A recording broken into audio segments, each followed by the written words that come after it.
السلام علیکم ورحمۃ اللہ وبرکاتہ۔ الحمد للہ رب العالمین والعاقبۃ للمتقین وعلی آلہ وصحبہ اجمعین، اما بعد۔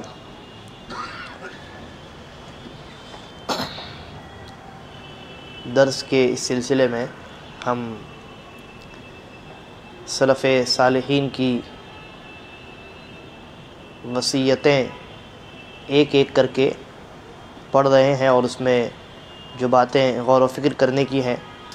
ان میں ہم غور و خوض کر رہے ہیں۔ اس سے قبل کے درس میں ہم نے ادب کے تعلق سے حضرت عبداللہ بن مبارک رحمہ اللہ کا قول دیکھا۔ وہ فرماتے ہیں کہ کاد الادب ان یکون ثلثی الدین، یہ قریب ہے کہ ادب یہ دین کا 2/3 حصہ ہو جائے، یعنی ادب کی اتنی زیادہ اہمیت ہے کہ وہ دین کا 2/3 ہو سکتا ہے، قریب ہے کہ وہ اس کی اہمیت دین کے 2/3 حصے کی ہو۔ اور صحابہ کرام آپس میں بھی ایک دوسرے کا بڑا ادب و احترام کیا کرتے تھے۔ ان میں وہ صحابہ کرام جو کسی بھی لحاظ سے بلند مرتبے والے ہوتے تو دوسرے صحابہ کرام ان کا ادب کیا کرتے تھے۔ خود نبی اکرم صلی اللہ علیہ وسلم کی مجلس میں صحابہ کرام ادب کا مظاہرہ کیا کرتے تھے اور ادب کو ہمیشہ ملحوظ رکھتے تھے۔ سوال کرنے میں ادب، بات کرنے میں ادب، بیٹھنے میں ادب، چلنے میں ادب، اٹھنے میں ادب، آپ کے یہاں تشریف لے جانے میں ادب، ہر چیز میں ادب کا لحاظ رکھا جاتا تھا۔ اگر کسی کو نبی اکرم صلی اللہ علیہ وسلم کے یہاں تشریف لانا ہوتا، جانا ہوتا، تو یوں ہی بغیر اجازت کے داخل نہیں ہوتے، بلکہ پہلے سلام کرتے، اجازت لیتے، اور جب اللہ کے نبی اجازت دیتے تب وہ داخل ہوتے۔ اللہ کے نبی صلی اللہ علیہ وسلم کی مجلس میں ایک یہاں سے سوال کر رہا ہے، ایک وہاں سے سوال کر رہا ہے، 3-4 لوگ ایک ساتھ مل کر کے سوال کر رہے ہیں، یہ بے ادبی نہیں ہوا کرتی تھی۔ اور سوال کرتے وقت آوازیں بہت بلند ہو رہی ہیں، اس طرح کی بے ادبیاں نہیں ہوا کرتی تھی، بلکہ صحابہ کرام تو نبی اکرم صلی اللہ علیہ وسلم کی مجلس میں سوال کرنے سے ڈرا کرتے تھے، خوف کھایا کرتے تھے، اور اپنی آواز کو بہت پست رکھا کرتے تھے، کہیں ہماری آواز نبی اکرم صلی اللہ علیہ وسلم کی آواز سے بلند نہ ہو جائے اور ہمارے اعمال برباد نہ ہو جائے۔ اسی طریقے پر حضرت صحابہ کرام میں بہت سارے صحابہ ہیں جو یا تو ان کا مقام اس لیے بلند ہے کہ وہ صحابی ہونے کے ساتھ ساتھ نبی اکرم صلی اللہ علیہ وسلم کے گھر والے ہیں، آل بیت ہیں، اور یا اس لیے بلند ہے کہ وہ علماء میں سے ہیں، صحابہ میں سے ان کا شمار علماء صحابہ میں ہوتا ہے کہ بقیہ صحابہ کرام بھی اپنے مسائل ان سے جا کر کے پوچھتے ہیں۔ حضرت زید بن ثابت رضی اللہ عنہ یہ علماء صحابہ میں سے ہیں، اور بالخصوص فرائض کے مسائل میں، یعنی تقسیم میراث کے مسائل میں حضرت زید بن ثابت رضی اللہ عنہ کو اللہ نے بہت گہرا علم دیا تھا۔ تو ایک مرتبہ حضرت زید بن ثابت رضی اللہ عنہ اپنی سواری پر سوار ہو کر کے کہیں سے گزر رہے تھے کہ عبداللہ ابن عباس رضی اللہ عنہما تشریف لائے، اور انہوں نے ان کے جانور کی نکیل پکڑ لی اور آگے آگے چلنے لگے اور نکیل پکڑ کر کے کھینچنے لگے اس سواری کو۔ تو حضرت زید بن ثابت رضی اللہ عنہ نے جب یہ دیکھا تو کہا کہ تنحى یا ابن عم رسول اللہ صلی اللہ علیہ وسلم، اے اللہ کے نبی صلی اللہ علیہ وسلم کے چچا زاد بھائی، چچا کے بیٹے، اے ابن عباس، آپ کنارے ہو جائیے، آپ میری سواری کے نکیل کو آپ پکڑ رہے ہیں، جبکہ آپ اللہ کے نبی کے گھرانے والے ہیں، اللہ کے نبی صلی اللہ علیہ وسلم کے چچا زاد بھائی ہیں۔ تو حضرت عبداللہ ابن عباس کا ادب اور احترام دیکھیے، کیسی تربیت انہوں نے اللہ کے نبی صلی اللہ علیہ وسلم سے پائی تھی۔ انہوں نے کیا جواب دیا؟ کہا ہاکذا امرنا ان نفعل بعلمائنا، کہا کہ ہمیں اپنے علماء کے ساتھ ایسا ہی سلوک کرنے کا حکم دیا گیا ہے۔ کس نے حکم دیا؟ رسول اکرم صلی اللہ علیہ وسلم نے حکم دیا ہے۔ تو ادب اور احترام یہ دین اسلام کا ایک بہت بڑا حصہ ہے، اور انسان کی، مسلمان کی زندگی میں اس کے آثار دکھائی دینے چاہیے، اس کے آثار دکھائی دینے چاہیے۔ اس کے بعد ہم نے حضرت عمیر ابن حبیب رضی اللہ عنہ کہ وہ نصیحت پڑھی تھی جس میں ایمان کے زیادتی اور نقصان کے بارے میں گفتگو تھی۔ آج ہم جس نصیحت کو پڑھیں گے وہ بھی عبداللہ ابن مبارک رحمہ اللہ سے مروی ہے اور منقول ہے۔ حضرت عبداللہ ابن مبارک رحمہ اللہ کہتے ہیں یہ جو وصیت ہے نا، یہ لوگوں کو حقیر جاننے کے تعلق سے ہے، لوگوں کو حقیر جاننا۔ حضرت عبداللہ ابن المبارک رحمہ اللہ کہتے ہیں من استخف بالعلماء، جس نے علماء کو حقیر جانا، ذہبت آخرتہ، تو اس کی آخرت برباد ہو گئی۔ کہا ومن استخف بالامراء، اور جس نے حکمرانوں کو حقیر جانا، ذہبت دنیا، تو اس کی دنیا برباد ہو گئی۔ ومن استخف بالاخوان، اور جس نے اپنے بھائیوں کو حقیر جانا، ذہبت مروءتہ، تو اس کا اخلاق ختم ہو گیا۔ یہ جو اثر ہے اس کو امام الذہبی رحمہ اللہ نے سیر و اعلام النبلاء میں ذکر کیا ہے۔ عبداللہ ابن مبارک رحمہ اللہ نے کیا فرمایا؟ کہا کہ جو انسان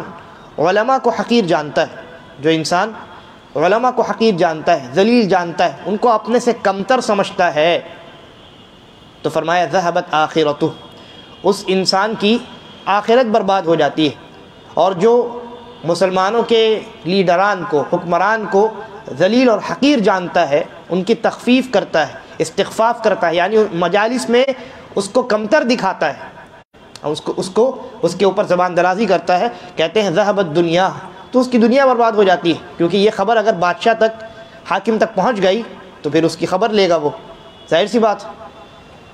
اور کہا ومن استخف بالاخوان، اور جو اپنے مسلمان بھائیوں کو حقیر سمجھتا ہے، اپنے آپ کو بہت بڑا سمجھتا ہے، تو اس انسان کا اخلاق ختم ہو جاتا ہے، اس انسان کا اخلاق ختم ہو جاتا ہے۔ یعنی جو انسان اپنے آپ کو بڑا سمجھے اور اپنے بھائیوں کو کم سمجھے، اپنے بھائیوں کو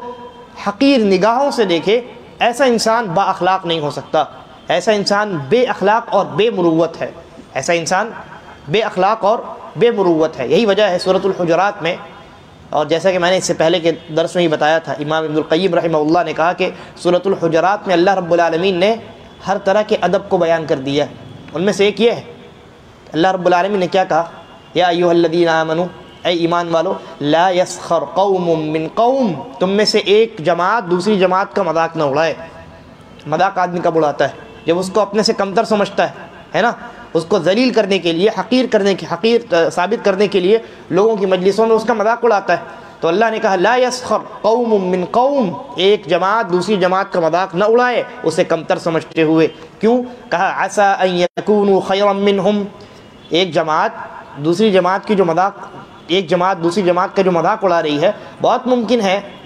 دوسری جماعت جس کو کمتر سمجھا جا رہا ہے وہ پہلی جماعت سے بہتر ہو، کون جانتا ہے؟ یہ تو اللہ رب العالمین ہی اس حقیقت سے واقف ہوتا ہے، کون انسان اللہ کے ہاں کتنے بڑے مرتبے پر فائز ہے اور کس کا تقویٰ کتنے اعلیٰ معیار کا ہے، یہ اللہ کے علاوہ کوئی جان سکتا ہے؟ نہیں جان سکتا ہے۔ تو اللہ نے کہا کوئی تم میں سے دوسرے کا مذاق نہ اڑائے، اس لیے کہ ممکن ہے جس کا مذاق اڑایا جا رہا ہے، جس کو دنیا میں حقیر دکھایا جا رہا ہے، وہ اللہ کے ہاں بڑے مرتبے والا ہو، اللہ کے ہاں بڑے مرتبے والا ہو، اور اللہ کے قریب بندوں میں اس کا شمار ہو۔ اور جو قریب بندوں کا، اللہ کے قریب جو بندے ہوتے ہیں، جو اللہ کے دوست ہوتے ہیں، ان کا جو مذاق اڑائے، ان لوگوں کے ساتھ اللہ تبارک و تعالیٰ ان لوگوں سے انتقام لیتا ہے، جیسا کہ میں بھی بیان کروں گا۔ اللہ رب العالمین نے کہا آگے وَلَا نِسَاءٌ مِّن نِسَاء، اور نہ عورتیں ایک دوسرے کا مذاق اڑائیں، عَسَىٰ أَن يَكُنَّ خَيْرًا مِّنْهُنَّ، بہت ممکن ہے جن کا مذاق اڑایا جا رہا ہے، جنہیں دنیا میں حقیر اور ذلیل تصور کیا جا رہا ہے، وہ اللہ کے ہاں بڑی عزت والی ہوں۔ لہذا انسان کو چاہیے کہ وہ آپس میں بھی ایک دوسرے کا مذاق نہ اڑائے، ایک دوسرے کو حقیر اور کمتر نہ سمجھے، اور جن لوگوں کو اللہ تبارک و تعالی نے باعزت بنایا ہے، جن لوگوں کو اللہ رب العالمین نے اس دنیا میں عزت اور یعنی عظمت عطا کی ہے، خاص کر کے ایسے لوگوں کو کمتر سمجھنا یہ بہت بڑا جرم ہے، خاص کر کے ایسے لوگوں کو کمتر سمجھنا۔ اور یہ دو قسم کے لوگ ہیں جن کا تذکرہ عبداللہ ابن مبارک رحمہ اللہ نے کیا ہے۔ ایک تو وہ ہے جن کو ہم علماء کہتے ہیں، جنہیں اللہ رب العالمین نے علم کی بنیاد پر بڑا بنایا ہے، علم کی بنیاد پر جنہیں عظمت اور برتری اور عزت اور احترام والا مقام عطا کیا، اور ایک وہ ہیں جنہیں اللہ رب العالمین نے دنیا میں حکومت عطا کی ہے اور وہ مسلمانوں کے حاکم ہے، مسلمانوں کے لیڈر ہیں۔ عبداللہ ابن مبارک رحمہ اللہ کیا کہتے ہیں؟ من استخف بالعلماء، جو علماء کو کمتر سمجھتا ہے، اپنی مجالس میں ان پر طنز کستا ہے، ان کے خلاف زبان درازی کرتا ہے، ان کے خلاف برائی بیان کرتا ہے، ان کے تعلق سے برائی بیان کرتا ہے، اور اپنی مجالس میں ان کو کمتر دکھانے کی کوشش کرتا ہے کہ یہ مولوی، ارے اس کی کیا بساط، اس کی کیا بساط، یہ کیا کرے گا، اور میں اگر اس کو نقصان پہنچا دوں یا اس کو تکلیف دے دوں تو کر کیا لے گا دنیا میں، یہ اس کی اوقات اور حیثیت کیا ہے۔ دنیا میں لوگ مولویوں کی اور علماء کی بہت اپنے مجالس میں اس طرح کے جملے اپنے مجالس میں علماء کے تعلق سے استعمال کرتے ہیں، تو یہ علماء کو کمتر دکھانا ہے، انہیں ذلیل کرنا ہے۔ عبداللہ ابن مبارک رحمہ اللہ کہتے ہیں جو انسان علماء کو کمتر سمجھے گا، انہیں ذلیل کرے گا، اس کی آخرت برباد ہو جائے گی، اس کی آخرت برباد ہو جائے گی، اس لیے کہ اس نے، اور ایسا انہوں نے کیوں کہا پتہ ہے؟ امام شافعی رحمہ اللہ کہتے ہیں کہ اِن لَمْ يَكُنِ الْفُقَهَاءُ أَوْلِيَاءَ اللَّهِ، اگر فقہاء اور علماء اللہ کے ولی نہیں ہیں فی الآخرہ، آخرت میں، فَمَا لِلَّهِ ولی، تو پھر اللہ کا ولی اور کوئی نہیں ہو سکتا، اللہ کا ولی اور کوئی نہیں ہو سکتا۔ بھائی اللہ کے قریب وہی انسان ہوگا نا جو اللہ کو، اللہ کی معرفت سب سے زیادہ رکھے گا، جو اللہ کے بارے میں سب سے زیادہ جانے گا، وہی تو اللہ کے سب سے زیادہ قریب ہوگا۔ تو عالم با عمل جو ہوتا ہے، جو اپنے علم پر عمل کرنے والے علماء ہوتے ہیں، ایسے علماء کی اگر کوئی انسان مذاق اڑاتا ہے، ان کو کمتر دکھاتا ہے اپنے مجالس میں، تو اس انسان نے در حقیقت اللہ کے ولی کا مذاق اڑایا ہے، اللہ کے ولی کا مذاق اڑایا، اس نے اللہ کے ولی کو کمتر سمجھا ہے۔ اور غالباً امام احمد بن حنبل رحمہ اللہ سے یہ قول منقول ہے، وہ کہتے ہیں کہ لحوم العلماء مسمومہ، علماء کا جو گوشت ہے یہ زہر آلود ہے، کہا لحوم العلماء مسمومہ، علماء کے جو گوشت ہیں وہ زہر آلود ہیں، من شمہا مرض، جو ان کے گوشت کو سونگھے گا وہ بیمار ہو جائے گا، ومن اکلہا مات، اور جو ان کے گوشت کو کھائے گا وہ برباد ہو جائے گا۔ کیا مطلب؟ یہاں غیبت کی جانب اشارہ ہے، غیبت کی جانب اشارہ ہے۔ اللہ رب العالمین نے کہا نا غیبت کرنے کے تعلق سے کہ کیا تمہیں یہ پسند ہے کہ تم اپنے مرے ہوئے بھائی کا گوشت کھاؤ، ہے نا؟ امام احمد رحمہ اللہ کہتے ہیں علماء کی غیبت بیان کرنا یہ بڑا جرم ہے بنسبت عام آدمی کی غیبت سے،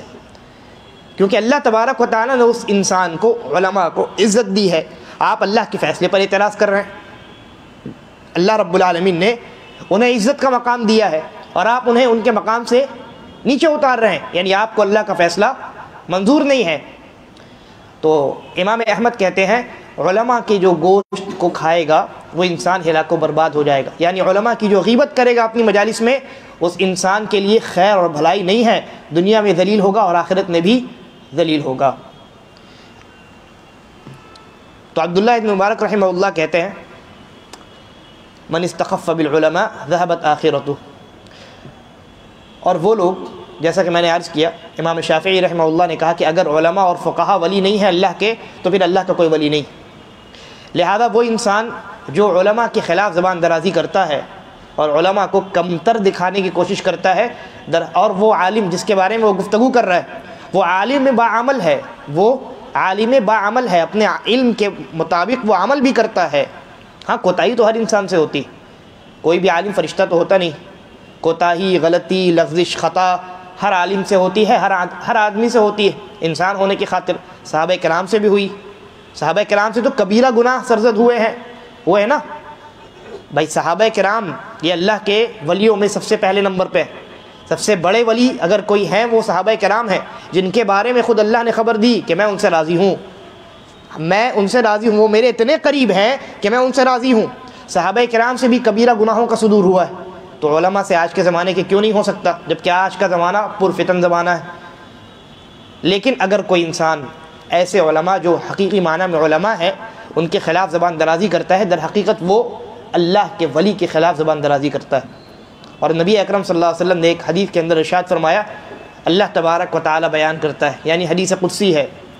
حدیث قدسی ہے، اللہ رب العالمین کیا بیان کرتا ہے؟ اللہ رب العالمین نے کہا جو میرے ولی سے دشمنی رکھتا ہے میں اس سے آذنتہ بالحرب، میں اس کے خلاف جنگ کا اعلان کرتا ہوں۔ اندازہ لگائی، جو انسان اللہ کے مقرب بندے، اللہ کے قریب بندے سے دشمنی رکھے گا اللہ تبارک و تعالیٰ اس کو چھوڑے گا نہیں، بلکہ اللہ نے کہا ہے میں اس کے خلاف جنگ کا اعلان کرتا ہوں، دنیا بھی برباد اور آخرت بھی برباد۔ جس کے خلاف اللہ تبارک و تعالیٰ جنگ کا اعلان کر دے وہ انسان خیر اور بھلائی حاصل کر سکتا ہے، کامیاب ہو سکتا ہے، اس کی دنیا بھی گئی اور آخرت بھی گئی۔ یہی وجہ ہے عبداللہ ابن مبارک رحمہ اللہ کہتے ہیں من استخف بالعلماء ذهبت آخرته، جس انسان نے علماء کی تحقیر کی ہے، انہیں کمتر دکھانے کی کوشش کی ہے، اس انسان کی آخرت ہو جاتی ہے برباد، اس انسان کی آخرت برباد ہو جاتی ہے۔ اور کہتے ہیں ومن استخف بالامراء ذهبت دنیا، اور جو حکمرانوں کی یعنی حکمرانوں کی تذلیل کرتا ہے، انہیں کمتر دکھانے کی کوشش کرتا ہے، تو اس کی دنیا برباد ہو جاتی، اس کی دنیا برباد ہو جاتی۔ اور دنیا برباد ہونے سے یہ مراد ہو سکتا ہے کہ اگر حاکم تک خبر پہنچ گئی، کیونکہ اس کے جاسوس ہر طرف پھیلے ہوتے ہیں، اگر حاکم تک یہ خبر پہنچ گئی کہ یہ میرے خلاف بولتا ہے تو دنیا میں اس کا رہنا، اس ملک میں اس کا رہنا دوبر ہو جائے گا، ہے نا۔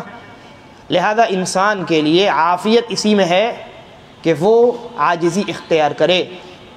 تواضع کے ساتھ زندگی گزارے، کسی کو اپنے سے کمتر نہ سمجھے۔ اور اللہ کے نبی نے کہا، عبداللہ بن مبارک رحمہ اللہ نے کہا ومن استخف بالاخوان ذهبت مروءته، جو انسان اپنے بھائیوں کو کمتر سمجھتا ہے تو اس انسان کا اخلاق اس کے اندر نہیں ہے، یعنی وہ بے اخلاق اور بے مروت آدمی، چاہے وہ جتنا دعویٰ کرے کہ میں بہت اچھا ہوں، میں لوگوں سے خندہ پیشانی کے ساتھ ملاقات کرتا ہوں اور اچھے اخلاق سے پیش آتا ہوں، لیکن اپنے بھائیوں کو، اپنے دوستوں کو کمتر سمجھے، ہر مجلس میں ان کے خلاف ان کے اوپر طنز کسے، دوسری مجالس میں ان کی برائی کرے، ایسا انسان بے اخلاق اور بے مروت آدمی ہے۔ اس کے بعد دوسری آج کے مجلس کی دوسری نصیحت آ رہی ہے۔ حضرت سفیان ابن حسین، یہ تابعی ہیں، یہ کہتے ہیں، غالباً تابعی ہیں یا تبع تابعی ہیں، یہ کہتے ہیں ذکرت رجلا بسوء عند ایاس ابن معاویہ، میں نے ایاس ابن معاویہ رحمہ اللہ کے سامنے ایک آدمی کا ذکر برے انداز میں کیا۔ حضرت ایاس ابن معاویہ کون ہیں؟ یہ تابعی ہیں، اور انہوں نے حضرت انس ابن مالک رضی اللہ عنہ سے ملاقات کی۔ حضرت انس کون ہے؟ صحابی ہیں۔ حضرت انس رضی اللہ عنہ کے یہ شاگرد ہیں ایاس ابن معاویہ، تو یہ تابعی ہیں۔ ان کی مجلس میں بیان کرنے والے سفیان ابن حسین ہیں، یہ کہتے ہیں کہ میں نے حضرت ایاس ابن معاویہ رضی اللہ عنہ کی مجلس میں ایک مرتبہ کسی آدمی کا تذکرہ کیا اور برے انداز میں کیا کہ فلاں ایسا ہے، برے انداز میں کیا۔ وہ کہتے ہیں فنظر فی وجہی، انہوں نے میرے چہرے کی جانب دیکھا، وقال، اور کہا اغزوت الروم، کیا تم نے اہل روم سے جنگ کی ہے؟ قلت لا، میں نے کہا نہیں، میں نے ان سے جنگ نہیں کی ہے۔ روم کا یہ یعنی اس زمانے میں اس وقت تک جو ہے میرے خیال سے یا تو روم فتح ہو چکا تھا، فتح ہو چکا تھا، حضرت عمر رضی اللہ عنہ کے زمانے میں غالباً فتح ہوا ہے، اور وہاں مشرکین اور کفار تھے۔ تو انہوں نے پوچھا اغزوت الروم، کیا تم نے اہل روم سے لڑائی کی ہے، جنگ کی ہے؟ فقلت لا، انہوں نے کہا کہ میں نہیں، میں نے تو جنگ نہیں کی ہے ان سے۔ کہا فالسند والہند والترک، تو اہل ہند سے یا اہل سندھ سے یا اہل ترک سے، ان لوگوں سے تم نے جنگ کی ہے؟ یہ سب مشرکین اور کفار کے علاقے ہیں۔ ہند یعنی ہندوستان، سندھ یہ پاکستان میں جو اوپری علاقہ ہے سندھ، وہ بھی پہلے ہندوستان میں شامل تھا۔ تو انہوں نے پوچھا کہ اچھا ہندوستان والوں سے تم نے جنگ کی ہے جہاں کفار ہیں، سندھ والوں سے تم نے جنگ کی ہے یہاں بھی کفار و مشرکین ہیں، ترک والوں سے یعنی ترکی میں جو لوگ بستے ہیں، استنبول اس زمانے میں جو تھا، کانسٹنٹینوپل جس کو آپ کہتے ہیں انگلش میں، قسطنطنیہ، تو کہا حضرت ایاس بن معاویہ نے کہ تم نے ہندوستان والوں سے، سندھ والوں سے اور اہل ترک سے جنگ کی ہے، یہ سارے کفار و مشرکین ہیں؟ قلت لا، انہوں نے کہا نہیں، میں نے ان لوگوں سے جنگ نہیں کی ہے، ان لوگوں کے خلاف تلوار اٹھا کر کے میں جنگ میں شامل نہیں ہوا۔ قال، تو انہوں نے بڑا پیارا جملہ کہا افتسلم منک الروم والسند والہند والترک، کہ تم سے تو روم والے، سندھ والے، ہند والے اور ترک والے کفار و مشرکین محفوظ رہ گئے، ولم یسلم منک اخوک المسلم، اور تم سے تمہارا مسلمان بھائی محفوظ نہ رہ سکا۔ واہ واہ واہ۔ قال فلم اعد بعدها، تو وہ کہتے ہیں میں نے اس کے بعد توبہ کی اور کبھی میں نے کسی مسلمان کا تذکرہ برے انداز میں نہیں کیا، یعنی غیبت کسی کی نہیں کی۔ انداز دیکھیے سمجھانے کا انداز کتنا بہترین۔ ایاس ابن معاویہ رحمہ اللہ تابعی ہیں، انہوں نے یہ تربیت حاصل کی ہے صحابہ کرام سے کہ اپنی مجلس میں کسی مسلمان کی برائی برداشت نہیں کرتے، کسی مسلمان کی برائی برداشت نہیں کرتے۔ ان کے جاننے والے نے کسی نے ان کے مجلس میں کسی کی برائی بیان کی تو ان کو سمجھایا انہوں نے کیسے، کہا کہ تم نے کفار اور مشرکین سے فلاں فلاں فلاں علاقوں میں جا کر کے جنگ کیا ہے، ان کے خلاف تلوار اٹھائی ہے، ان کو قتل کیا ہے۔ انہوں نے کہا نہیں میں نے ایسا کچھ نہیں کیا۔ تو انہوں نے کہا کہ تمہاری زبان سے، تمہارے تلوار سے، تمہارے ہاتھ سے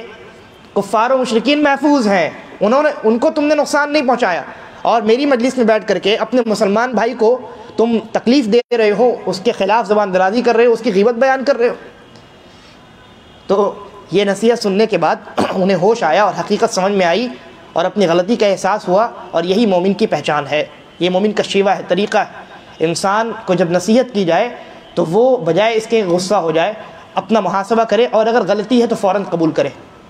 بعض حضرات ایسے ہوتے ہیں کہ جب انہیں آپ نصیحت کریں تو وہ اکھڑ جاتے ہیں، سامنے سے جواب دیتے ہیں، اپنا دیکھیے، آپ ہمارے پیچھے نہ پڑیے۔ اللہ کے نبی صلی اللہ علیہ وسلم نے ارشاد فرمایا، ایک حدیث ہے مجھے یاد آئی، صحیح حدیث ہے، آپ نے فرمایا اللہ کے نزدیک سب سے ناپسندیدہ شخص وہ ہے جس کو کہا جائے اتق اللہ، اللہ کا خوف کرو، اور وہ الٹا جواب دے کہ علیک نفسک، تم اپنا دیکھو بھائی، مجھے نصیحت مت کرو آ کر کے۔ بلکہ جبکہ نصیحت کرنا یہ خیر خواہی ہے، یہ ایک مسلمان کا دوسرے مسلمان پر حق ہے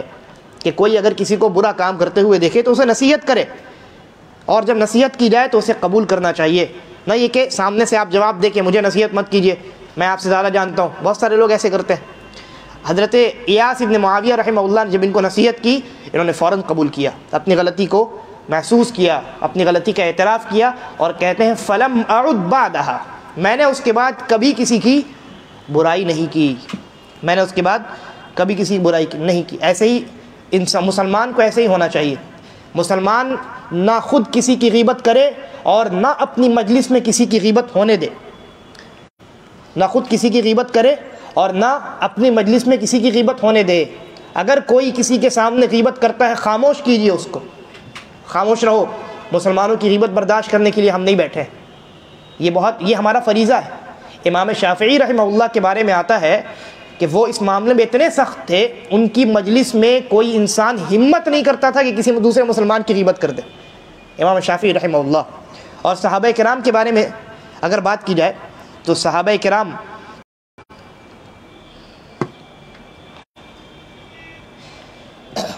اس کے بعد جو نصیحت آ رہی ہے، چلیے اس میں میں بیان کروں گا انشاءاللہ۔ صحابہ کرام کی تربیت اللہ کے نبی صلی اللہ علیہ وسلم نے کیسے کی تھی، وہ بھی اپنی مجالس میں غیبت نہیں برداشت کرتے تھے، ابھی انشاءاللہ بات آئے گی۔ دیکھیے پہلے اس اثر پر ہم بات ختم کر لیتے ہیں۔ تو اس اثر میں ہم نے دیکھا کہ حضرت ایاس ابن معاویہ رحمہ اللہ کی مجلس میں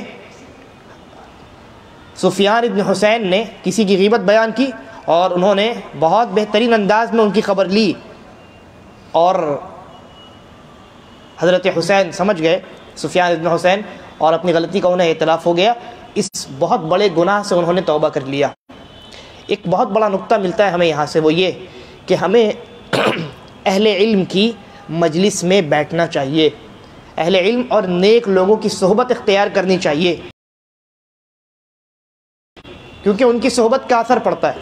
ان کی صحبت کا اثر پڑتا ہے، جیسا کہ یہاں حضرت سفیان ابن حسین کے اوپر اثر پڑا۔ حضرت ایاس ابن معاویہ کے سامنے ایک گناہ کیا انہوں نے، اور انہوں نے اتنے بہترین انداز میں ان کی تربیت کی کہ وہ سدھر گئے۔ اس لیے انسان کو چاہیے کہ وہ نیک لوگوں کی مجلس میں اور علماء کی مجلس میں بیٹھے، ان کی صحبت کا اثر ہوتا ہے، ظاہری طور پہ بھی ہوتا ہے اور باطنی طور پہ بھی ہوتا ہے۔ ظاہری طور پہ مثال جیسے یہ اثر ہے نا، انہوں نے ظاہری طور پہ ایک گناہ سے توبہ کر لیا، اور باطنی طور پر کیا اثر ہوتا ہے؟ باطنی طور پہ اثر یہ ہوتا ہے کہ ایسی مجالس میں اللہ رب العالمین کی رحمت نازل ہوتی ہے، فرشتے آتے ہیں، فرشتے اس مجلس کو اپنے پروں سے ڈھانک لیتے ہیں، اور اللہ تبارک و تعالی ایسی مجالس میں بیٹھنے والے لوگوں کی مغفرت کرتا ہے۔ یہاں تک کہ حدیث میں آتا ہے اگر کوئی انسان ایسے ہی اس مجلس میں بات سننے کے لیے، نصیحت سننے کے لیے نہ آئے، ایسے ہی گزر رہا ہو اور آ کے بیٹھ جائے، تھوڑی دیر بیٹھ جائے کسی اور مقصد کے تحت، جیسے مان لیجئے کوئی تھک گیا اور دیکھا کہ ایک مجلس لگی ہوئی، چلو بیٹھ جاتے ہیں، پنکھا ونکھا وہاں پہ ہے، تھوڑی ہوا مل جائے گی، اے سی چل رہی ہے، تھوڑا آرام سکون مل جائے گا، ہے نا، مجلس میں شامل ہوتا ہے، مقصد یہ نہیں ہے کہ نصیحت حاصل کروں، سیکھوں، مقصد یہ ہے کہ ایسے ہی شامل ہو جاتا ہوں۔ اللہ رب العالمین اس انسان کی بھی مغفرت کرتا ہے، اس انسان کی بھی مغفرت کرتا ہے۔ فرشتے کہتے ہیں اے اللہ یہ تو غلطی سے آ کر کے بیٹھ گیا، اللہ تبارک و تعالیٰ کہتا ہے تب بھی میں گواہ رہو کہ میں نے اس کی مغفرت کر دی ہے، اس لیے کہ یہ جو مجلس والے لوگ ہیں، یہ جو مجلس والے لوگ ہیں، یہ جو جماعت بیٹھی ہوئی ہے، یہ ایسی نیک جماعت ہے کہ ان کے ساتھ بیٹھنے والا آدمی کبھی بدبخت نہیں ہوتا۔ لا یشقى جلیسہم، یہ حدیث کے الفاظ ہیں، یہ صحیح حدیث کے الفاظ ہیں۔ لہذا ہمیں نیک لوگوں کی صحبت اختیار کرنی چاہیے۔ اس کے بعد کا اثر دیکھتے ہیں، حضرت ابو قلابہ یا ابو قلابہ، یہ بھی تابعی ہیں، یہ بیان کرتے ہیں، اور یہی جو حضرت ابو قلابہ کا قول ہے بالکل یہی قول امام ابن سیرین رحمہ اللہ سے بھی منقول ہے۔ وہ کہتے ہیں اذا بلغک عن اخیک شیء تکرہہ، اگر تمہیں تمہارے بھائی کے متعلق کوئی ناپسندیدہ بات پہنچے، کوئی ناپسندیدہ بات پہنچے، یعنی تم کو معلوم ہو کہ تمہارے کسی دوست نے، کسی بھائی نے کوئی ایسی بات کی ہے جس کو تم ناپسند کرتے ہو، مان لیجئے تمہاری برائی کی ہے، ہماری برائی، ہمارا کوئی دوست، کوئی بھائی، مسلمان بھائی، بھائی سے مراد یہاں رشتے والا بھائی نہیں ہے بلکہ مسلمان بھائی، تو کیا کرو؟ فَالْتَمِسْ لَهُ الْعُذْرَ جُهْدَكَ او جَهْدَكَ، اپنی بساط بھر جتنا ہو سکے اس کے لیے عذر تلاش کرو، اس کے لیے عذر تلاش کرو۔ اگر آپ کو خبر پہنچے کہ فلاں آدمی نے کسی مجلس میں آپ کے خلاف برائی کی ہے، کہا ہے آپ کے بارے میں کہ فلاں فلاں تو ایسا آدمی ہے، تو ابو قلابہ رحمہ اللہ کیا کہتے ہیں، امام ابن سیرین رحمہ اللہ کیا کہتے ہیں کہ اس بھائی کے لیے فوراً اس کے خلاف اپنے دل کو گندہ نہ کرو، اس کے خلاف اپنے دل کو گندہ نہ کرو، بلکہ اس کے خلاف اس کے حق میں عذر تلاش کرو کہ ہو سکتا ہے فلاں ریزن کی وجہ سے اس نے ایسا کہہ دیا ہو سکتا ہے کہ اس وجہ سے اس نے ایسا کہہ دیا ہو سکتا ہے کہ اس وجہ سے اس نے ایسا کہہ دیا ہو، عذر تلاش کرو، عذر تلاش کرو۔ لیکن ہوتا یہ ہے کہ ہم جہاں کسی سے کوئی بات سن لیتے ہیں فوراً دل گندہ ہو جاتا ہے، اور جتنی برائی اس نے نہیں کی ہے اپنی مجلس میں، اس سے زیادہ ڈبل ٹرپل برائی ہم اپنی مجلس میں اس کی کر ڈالتے ہیں۔ تو امام ابو قلابہ رحمہ اللہ کہتے ہیں کہ جب تمہیں تمہارے بھائی کے متعلق کوئی ایسی بات پہنچے جس کو تم ناپسند کرتے ہو تو اب جہاں تک ہو سکے اس کے لیے عذر تلاش کرو۔ فَإِن لَّمْ تَجِدْ لَهُ عُذْرًا، اور اگر تمہیں کوئی ریزن نظر نہ آئے، کوئی عذر نظر نہ آئے تو کیا کرو؟ تو اس کو برا بھلا کہو؟ نہیں، کہا فَقُلْ فِي نَفْسِكَ، تو اپنے جی میں، اپنے دل میں کہو لَعَلَّ لِأَخِي عُذْرًا لَا أَعْلَمُهُ، ہو سکتا ہے میرے بھائی نے میرے بارے میں جو برائی کی ہے وہ کسی وجہ سے کی ہو، اور وہ وجہ مجھے نہیں معلوم ہے، میں اس وجہ کو نہیں جانتا ہوں۔ اپنے بھائی کو برا بھلا نہ کہو، بلکہ وہاں بھی اپنے دل میں کہو کہ ممکن ہے کسی وجہ سے اس نے کیا ہو، اب وہ وجہ میں نہیں جانتا ہوں، لیکن اپنے دل کو کیا رکھو؟ پاک رکھو، صاف رکھو۔ یہ ابو قلابہ اور امام ابن سیرین رحمہ اللہ کا قول ہے۔ اور جیسا کہ میں نے عرض کیا، صحابہ کرام خود اپنے دلوں کو بھی پاک رکھتے تھے اور اپنی مجالس میں کسی کی برائی برداشت نہیں کرتے تھے۔ ایسا نہیں کہ ان کی مجلس میں کسی نے کسی کے بارے میں خبر دے دی تو فوراً ان کا دل گندا ہو گیا، ہرگز نہیں۔ صحابہ کرام خود اپنے دلوں کو بھی پاک رکھتے تھے، اور اگر ان کی مجلس میں کسی نے برائی بیان کی فوراً اس کی خبر لیتے تھے کہ تم نے کیسے کہہ دیا، یہ غیبت ہے، فوراً اس کی خبر لیتے تھے۔ دیکھیے ایک مثال، آپ کو معلوم ہے جنگ تبوک کے موقع پر بہت سارے منافقین جنگ میں شامل نہیں ہوئے، ہے نا، لیکن 3 صحابہ بھی تھے، منافق نہیں تھے وہ، 3 پکے صحابہ تھے، ایمان والے صحابہ، یہ تینوں بھی شامل نہیں ہوئے سستی اور کاہلی کی وجہ سے۔ تو جب اللہ کے نبی صلی اللہ علیہ وسلم لوٹ کر کے آئے تو منافقین آئے اللہ کے نبی صلی اللہ علیہ وسلم کے پاس، اپنا عذر پیش کرنے لگے، اللہ کے نبی میرے گھر میں فلاں پریشانی، میرے گھر یہاں فلاں پریشانی، اس لیے میں تبوک کے جنگ میں شامل نہیں ہو سکا۔ تو اللہ کے نبی نے سب کو کہا ٹھیک ہے جاؤ، کوئی بات نہیں، باقی تمہارا معاملہ اور اللہ کا معاملہ اللہ سمجھے، سچ بول رہے ہو کہ جھوٹ بول رہے ہو۔ لیکن یہ 3 صحابہ کرام پہنچے اللہ کے نبی صلی اللہ علیہ وسلم کے پاس اور انہوں نے سچ بات کہی، کہا اللہ کے نبی سستی اور کاہلی کی وجہ سے ہم شریک نہ ہو سکے، ورنہ کوئی ہمارے پاس بہانہ نہیں ہے۔ تو اللہ کے نبی صلی اللہ علیہ وسلم نے بڑی سخت سزا دی ان کو اللہ کے حکم پر۔ تمام صحابہ کرام کو یہ حکم دے دیا کہ ان لوگوں سے رشتہ توڑ لیا جائے۔ تو نہ کوئی ان کو سلام کرتا، نہ کوئی سلام کا جواب دیتا، بلکہ حکم دیا گیا کہ ان کی بیویاں بھی اپنے اپنے مائکے چلی جائیں۔ چنانچہ بیویاں بھی مائکے چلی گئیں، 3 تھے نا صحابہ، اس میں سے ایک کی بیوی مائکے چلی گئی، حضرت کعب ابن مالک کی بیوی نے ان کو چھوڑ دیا، اپنے مائکے چلی گئی، طلاق نہیں ہوا لیکن اللہ کے نبی کے حکم پر چلی گئی۔ بقیہ جو 2 صحابہ تھے تو ان کی جو بیویاں تھیں وہ نہیں گئی، کیونکہ وہ ان کے مائکے میں کوئی تھا ہی نہیں، کہاں کس کے پاس جاتی، تو بیچاری وہیں رہ گئی۔ بہرحال اللہ کے نبی صلی اللہ علیہ وسلم جب مدینہ سے نکلے تھے تو راستے میں اللہ کے نبی کو خیال نہیں آیا کہ 3، کیونکہ اللہ کے نبی تو منافقین سے واقف تھے نا، اللہ رب العالمین نے بتا دیا تھا، تو اللہ کے نبی نے دیکھا منافق لوگ تو نہیں ہیں، 3 اور مسلمان بھی نہیں ہیں، لیکن راستے میں اللہ کے نبی کو دھیان ان 3 لوگوں کا نہیں آیا، 3 صحابہ کا نہیں آیا۔ جب پہنچ گئے تبوک کی جگہ پر، تب وہاں اللہ کے نبی صلی اللہ علیہ وسلم کو خیال آیا، تو حضرت معاذ ابن جبل بیٹھے ہیں اور بہت سارے صحابہ کرام ہیں۔ تو اللہ کے نبی صلی اللہ علیہ وسلم نے پوچھا کہ کعب ابن مالک نے کیا کیا؟ ارے وہ تو موجود نہیں ہے جنگ میں، کیا مسئلہ ہے؟ تو ایک آدمی نے کیا جواب دیا؟ ایک آدمی نے جواب دیا حبسہ بردہ ونظرہ فی عطفیہ۔ بڑا سخت جملہ ہے، طنز کستے ہوئے ایک آدمی نے کہا کہ ارے وہ کعب، ان کو تو 2 چادروں نے روک لیا، 2 چادروں نے ان کو روک لیا ہے، یعنی وہ چادر اوڑھ کر کے اپنے گھر میں بیٹھے ہوئے ہیں اور چادر کے کناروں کو دیکھتے رہتے ہیں، یعنی آرام اور سکون سے بیٹھے ہوئے ہیں۔ انہیں جنگ میں، ان کی نیت ہی نہیں تھی جنگ میں آنے کی، برائی بیان کی ان کی، ہے نا۔ طنز کستے ہوئے کہا کہ کعب، ارے وہ تو چادر اوڑھ کے اپنے گھر میں بیٹھے ہوئے ہیں اور گھر میں بیٹھے بیٹھے چادر کو تک رہے ہیں، کوئی کام دھام ہے نہیں، کوئی عذر نہیں ہے ان کے پاس۔ کہنے کا مقصد کوئی عذر نہیں ہے اور ان کی نیت ہی نہیں تھی جنگ میں شامل ہونے کی، برائی بیان کی نا، برائی بیان کی۔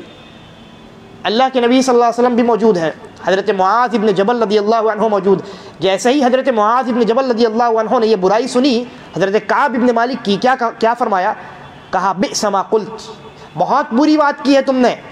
بہت بری بات کی۔ اس کے بعد کہا واللہ یا رسول اللہ ما علمنا علیہ الا خیرا، اے اللہ کے رسول ہم نے کعب ابن مالک کے بارے میں صرف بھلائی اور خیر کا ہی تجربہ کیا ہے، وہ انسان بہت اچھا ہے، پکا ایمان والا صحابی ہے، منافق نہیں ہے۔ اصل میں بولنے والا جو تھا نا، غالباً وہ یہ کہنا چاہتا تھا کہ کعب ابن مالک منافق آدمی ہے، اسی لیے بیٹھ گیا، پیچھے رہ گیا، اللہ عالم، شاید یہی مراد ہوگی۔ تو حضرت معاذ ابن جبل نے جب یہ سنا فوراً ان کی خبر لی اور کہا کہ بئس ما قلت، کیا بات کرتے ہو، غلط بات کی تم نے، بالکل غلط بات کی تم نے۔ اور کہا اللہ کے رسول صلی اللہ علیہ وسلم کہ اللہ کے رسول ما علمنا علیہ الا خیرا، اے اللہ کے رسول ہم حضرت کعب ابن مالک کو جانتے ہیں، وہ بڑے اچھے آدمی ہیں اور خیر اور بھلائی ان کے اندر موجود ہے، وہ کس وجہ سے گھر بیٹھ گئے ہیں یہ اللہ بہتر جانتا ہے، لیکن الزام نہیں لگایا، برائی ان کی بیان نہیں کی۔ یہاں ایک آدمی اگر مسجد میں 1 وقت نہ آئے، 2 وقت نہ آئے، تو لوگ آپس میں چمگوئیاں شروع کر دیتے ہیں، اور اگر کسی نے کسی کی برائی بیان کر دی ہے تو بڑے مزے سے اس کی برائی کو سنتے ہیں، بڑے مزے سے، اور پوچھتے ہیں اچھا اور بتاؤ، اچھا ایسا آدمی ہے وہ، مجھے تو پتہ ہی نہیں تھا۔ اس طرح کے جملے انسان کہتا ہے، جبکہ صحابہ کرام کا معاملہ یہ تھا کہ وہ اپنی مجلس میں کسی دوسرے مسلمان کی غیبت کو برداشت ہرگز نہیں کرتے تھے۔ حضرت ابو قلابہ کیا کہتے ہیں؟ جب تمہیں تمہارے بھائی کے بارے میں کوئی بری بات پہنچے کسی نے تمہارے بارے میں برائی کی ہے کسی مجلس میں تو فوراً اپنے دل کو گندا نہ کرو، فوراً اس بات کو سچ بھی نہ مانو، اور اگر سچ مان بھی لو کہ ہاں اس نے ایسا کہا ہے تو اس کے لیے عذر تلاش کرو کہ ہو سکتا ہے غلط فہمی میں مبتلا ہو گیا ہو سکتا ہے غلط فہمی کی بنیاد پر فلاں وجہ سے عذر تلاش کرو، جہاں تک ہو سکے عذر تلاش کرو۔ اور اگر تمہیں عذر نہ ملے پورا سین جو ہے ایک دم صاف ہے کہ یہ آدمی میرے خلاف برائی کر رہا ہے، ایک دم صاف ہے، آپ نے دیکھ لیا کوئی آپ کو وجہ تلاش کرنے کے باوجود نہ ملی، تو کیا کرنا چاہیے؟ اس کے خلاف برائی آپ بھی شروع کر دیں، اپنے دل کو گندا کریں؟ نہ، کہتے ہیں امام ابن سیرین اور ابو قلابہ رحمہم اللہ، اگر عذر نہ ملے تو اپنے دل میں کہو کہ ممکن ہے میرے بھائی کے پاس کوئی عذر ہو، کسی وجہ سے اس نے کہا ہو، میں وہ وجہ جان نہیں سکا، لہذا میں اپنے بھائی کے متعلق بدگمان نہیں ہوتا ہوں، اپنے دل کو اپنے بھائی کے متعلق صاف اور پاکیزہ رکھتا ہوں، اور میں اس کے خلاف کوئی شکایت نہیں کرتا ہوں۔ یہ ہونا چاہیے مسلمانوں کا رویہ، مسلمانوں کا اخلاق، اور مسلمانوں کی جو مجالس ہیں وہ ایسی ہونی چاہیے۔ نہ ان مجلسوں میں مسلمان ایک دوسرے کی غیبت کریں، ایک دوسرے کی برائی کریں، اور نہ اپنی مجالس میں دوسرے مسلمانوں کی غیبت برداشت کریں، ہرگز نہیں۔ یا تو خود اٹھ کر کے اس مجلس سے چلے جائیں، یا سامنے والے آدمی کو خاموش کریں اور اس کو وہاں سے، اگر وہ خاموش نہیں ہوتا ہے تو پھر اس کو اپنی مجلس سے آپ جانے کا کہیں کہ آپ چلیے، ہم آپ کی بات کو سننے کے لیے نہیں بیٹھے ہیں۔ یہ مسلمانوں کی مجلس ہوتی ہے، ورنہ یہ جو غیبت ہے یہ بڑی خطرناک چیز ہے۔ نبی اکرم صلی اللہ علیہ وسلم کے زمانے میں ایک مرتبہ صحابہ کرام کے ساتھ اللہ کے نبی صلی اللہ علیہ وسلم کہیں جا رہے تھے، ایک ہوا چلنے لگی اور ہوا میں بڑی بدبو تھی، تو صحابہ سے اللہ کے نبی صلی اللہ علیہ وسلم نے فرمایا کہ اتدرون ما هذه الريح، کیا تم جانتے ہو ما هذا الريح، یہ جو ہوا چل رہی ہے یہ بدبودار ہوا کہاں سے آ رہی؟ تو صحابہ نے کہا اللہ کے رسول اور اللہ بہتر جانتے ہیں۔ اللہ کے نبی صلی اللہ علیہ وسلم نے جواب دیا کہ یہ بعض لوگ مسلمانوں کی غیبت کر رہے ہیں، اس غیبت کی وجہ سے یہ ماحول جو ہے گندا ہو گیا ہے اور ہوا میں بدبو پیدا ہو گئی۔ یہ اتنا خطرناک گناہ ہے، یہ اتنا گھٹیا کام ہے کہ جو فضا ہے، جو ماحول ہے، جو ہوا ہے، وہ بھی گندی ہو جاتی۔ اور بعض علماء نے لکھا ہے، اب بعض لوگ کہیں گے کہ غیبت تو آج بہت زیادہ ہوتی ہے، لیکن کہاں کوئی برائی، کوئی بدبو تو ہمیں محسوس نہیں ہوتی، تو بعض علماء نے لکھا ہے کہ وجہ اس کی یہ ہے، صحابہ کرام کے زمانے میں غیبت بہت کم تھی، تو جہاں کسی نے کسی کی غیبت کی فوراً وہ بدبو محسوس کی جانے لگی، لیکن آج کے زمانے میں غیبت اتنی زیادہ ہو گئی ہے، ہمارے ناک بھر گئے ہیں، اب محسوس نہیں ہوتا۔ آپ ٹینری میں اگر جائیں، لیدر کمپلیکس میں کبھی اگر آپ کا جانا ہو تو آپ داخل ہو پائیں گے؟ کتنے دیر رکیں گے وہاں پہ؟ میکسیمم 10 منٹ 15 منٹ، ہے نا، چمڑے کی بو آتی رہتی ہے۔ لیکن سوچئے جو لوگ وہاں 24 گھنٹے کام کرتے ہیں ان کو وہ جو بدبو ہے وہ تکلیف دیتی ہے؟ نہیں، ان کے ناک بھر گئے، ان کو اب کچھ محسوس نہیں ہوتا۔ تو ویسے ہی غیبت جب کی جاتی ہے مسلمانوں کی تو ہوا میں، فضا میں بدبو پھیلتی ہے، یہ الگ بات ہے کہ ہمارے ناک بھر گئے ہیں اور ہمیں بدبو محسوس نہیں ہوتی۔ اللہ تبارک و تعالیٰ ہم یہیں تک رکھتے ہیں آج کے درس میں انشاءاللہ، اور اس کے بعد کے دروس میں ہم آگے اور بھی جو نصیحتیں ہیں اس پر بات کریں گے۔ اللہ تبارک و تعالیٰ ہم تمام کو نیک سمجھ کی توفیق عطا فرمائے۔